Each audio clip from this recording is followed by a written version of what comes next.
nanya, Bib. Monggo. Ya. Mulai basuh siku tadi kan ya.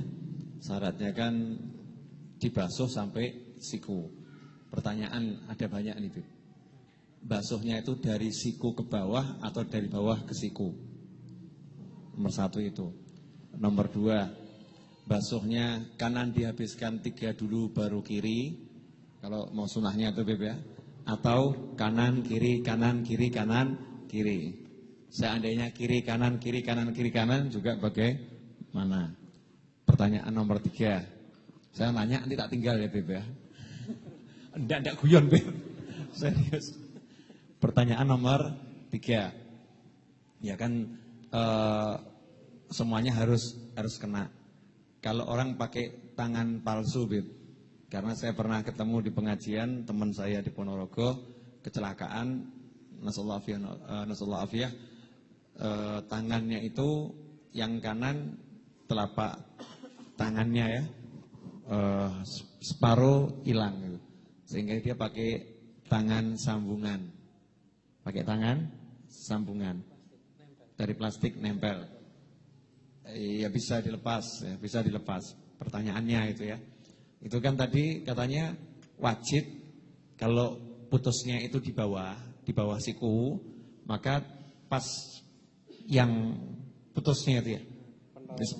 Repot ya bahasanya, pentolan juga enggak enak. Ya, sebentar saya ambil contoh ya, Beb ya. Misal ini tangan yang di bawah siku ya. Tangan di bawah siku ini. Dompet saya ini anggap tangan di bawah siku. Ininya wajib dibasuh atau tidak. Jadi wajib, iya, tangan seseorang lengan kanannya misalnya putus, tapi putusnya itu dia bukan di atas siku, putusnya di bawah siku. Misal pas pergelangan tangan dia putus. Kan wajib dibasuh semua sampai pas pergelangan tangannya tadi kan, dari pergelangan tangan sampai siku. Yang jadi masalah dia pakai tangan palsu, dan tangan palsu itu kan harus dimasukkan. Posisinya masuk ke dalam sikunya, pergelangannya tadi masuk untuk rekat ya. Kalau wudu apakah wajib dilepas? Apakah wajib dilepas? Itu pertanyaan. Karena kalau tidak dilepas berarti yang di dalam ini tidak kena air. Ya, ini pertanyaan yang keberapa tadi, Bib? Saya sudah lupa. Ketiga. Pertanyaan yang keempat. Ingat enggak, Bib? Dicatat enggak ini tadi?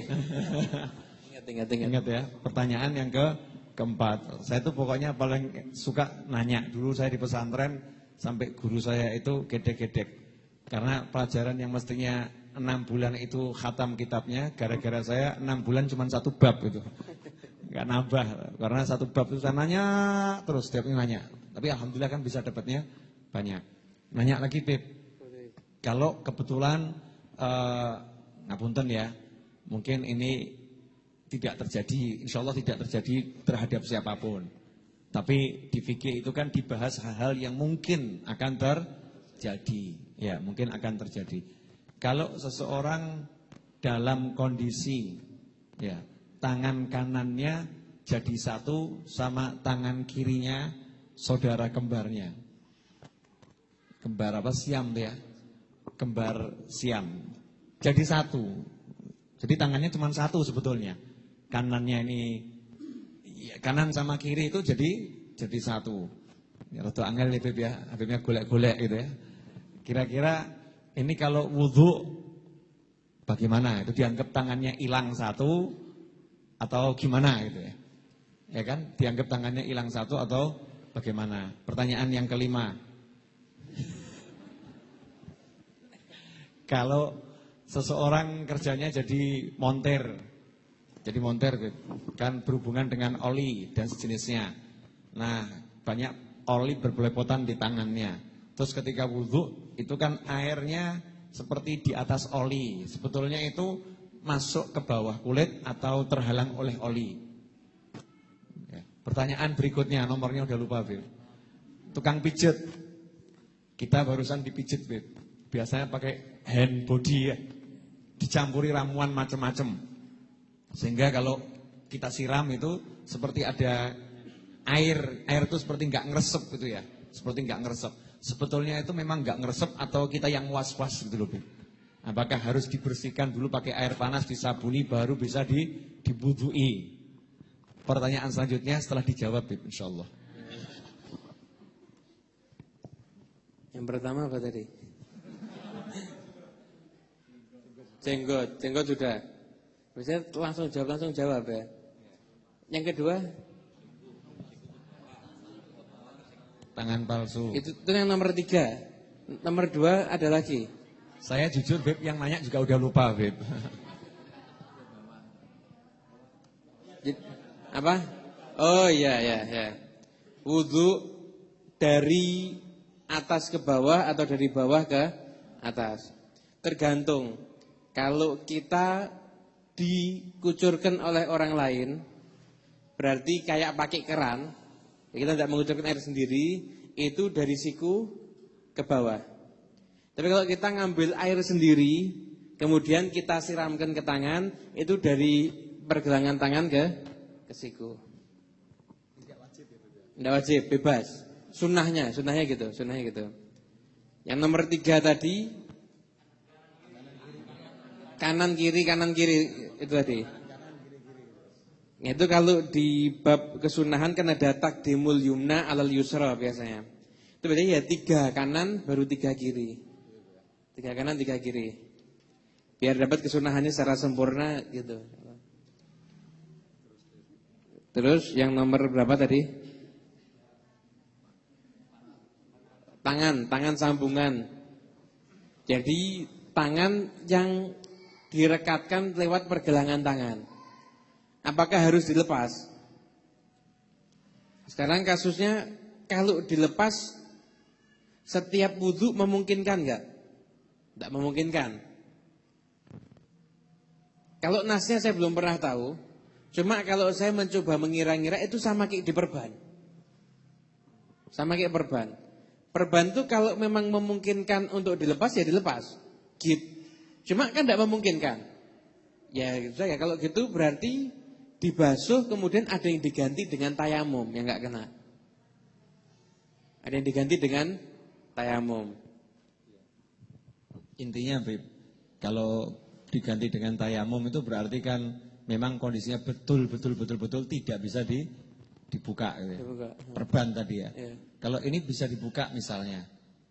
Buka wajib tutup santai. enggak? Dibuka tutup santai. Iya. Ya wajib dibuka. Tapi kalau dibuka aibnya terbuka. Tidak ada masalah. Jadi misalnya dia ketahuan kalau memang tangannya cacat, dia malu gitu. Kebetulan dia lagi dalam PDKT gitu, Bib. Ya saya anjurkan selama PDKT wudunya di kamar mandi gitu. Artinya tidak ada alasan ya, Bib ya? Tidak ada alasan malu, alasan ini tidak ada ya? Tidak ada. Ini saya nanyanya detail gini ngoyak, bukan ngeyel, tapi biar yang tipe orang ngeyel itu ngerti jawabannya gitu. Jangan ngeyel lagi gitu. Jadi usahakan tetap dibuka, dilepas selama tidak menyakiti, kecuali kalau permanen ya. Terus apa? Lupa jenengan. Apa? Tangannya Nyambung jadi satu. dempet kanan kiri. Kembar siam tuh. Berarti itu satu tulang, satu daging. Satu tulang, Satu tulang berdua. Milik berdua. Yang satu jari tangan kanannya A, yang satu jari tangan kirinya B. Ya harus dibasuh dua-duanya. Jadi dianggap ada ya, bukan dianggap ada. Dianggap ada. Dibasuh dua-duanya. Kemudian itu sholatnya repot juga ya. Naudzubillah min dzalik. Memang apa namanya? Ini kan kasus banyak terjadi bayi kembar apa namanya? Kembar siam ya. Saya nggak ngada-ngada. Memang terjadi kasus di masyarakat. Kalau memang nggak bisa dipisahkan terus begitu terus gimana? Ini kan harus tahu. Harus bareng berarti sholatnya. Ya. Harus bareng. Jamaah terus. Jamaah tapi jajar kan nggak bisa. Harus satu kan maju. Repot itu, Beb. Insya Allah enggak. Kemudian oli yang belepotan, oli hand body. Ini pertanyaan bagus ini. Kalau kita pakai, ini saya tambah pertanyaan juga. Kalau kita pakai minyak wangi yang dioleskan itu, kemudian kita wudhu, gimana? Airnya kan berubah. Airnya. Nah, air itu kalau digabung dengan minyak, kan minyaknya naik, airnya ke bawah. Berarti airnya kan sampai itu ke kulit. Kulit, jadi nyampe ya kalau oli. Nyampe. Dan sekarang merasa kalau oli dicampur dengan air gimana? Airnya turun ke bawah, olinya naik atau nyampur? Murni nyampur. Olinya naik, airnya di bawah. Jadi yang naik itu olinya ya? Olinya naik, airnya di bawah. Oli kan juga minyak kan ya? Ya berarti sah yang oli. Iya. Asal kalau kelet banget berarti sudah bentuk lapisan di kulit kan, itu harus dihilangkan. Kalau misi cair gitu berarti sah. Kalau hand body itu kan minyak tapi dipadatkan. Minyaknya dipadatkan. Itu kalau kena air tidak ada yang naik. Tidak ada yang naik, tetap menggenang di situ. Nah kalau yang hand body ini harus dibersihkan dulu. Dibersihkan ya, Beb ya. Baru wudu ya. Dibersihkan baru dia berwudu. Mbak sudah paham? Ibu-ibu, berterima kasihlah kepada saya. Sebentar sebelum jenengan nanya ini, Beb, masalah Beb. Kalau oli kan tidak ada merubah air, sedangkan syarat sahnya wudu itu kan airnya juga harus suci dan mensucikan. Yang jadi masalah kalau air itu bercampur dengan parfum. Kita parfumi dulu tangan kita baru wudu, dekeran atau begitu. Itu kan airnya yang mengalir ke bawah sudah kena parfum, Beb. Air parfum atau dihukuminya gimana? Nanya ini Beb enggak ngerti, Beb. Tetap kalau air ketemu sama minyak, tetap minyaknya kan naik. Airnya kan di bawahnya ini. Berarti parfum hukumnya minyak ya. Parfum kan minyak, parfum ya. kan minyak. Artinya walaupun itu nanti airnya jadi wangi, itu enggak jadi masalah ya. Malah mungkin enggak jadi wangi mungkin. Kan berpisah, langsung berpisah ya. lupa. Berarti itu kalau orang merasa itu airnya jadi wangi, was-was ya. Udah jadi wangi, was-was. Nah, kalau dicemplungkan tangannya ke kamar mandi, Beb, airnya kurang dari 2 kulah. Nah, ini yang jadi masalah. Ini yang jadi. Kalau dicemplungkan berarti dia merubah aromanya air yang kurang dari 2 kulah, Beb, jadi harum. Kalau memang berubah, ada perubahan bau dengan sesuatu yang sebenarnya kan suci kan itu. Ya tetap airnya suci tapi tidak mensucikan.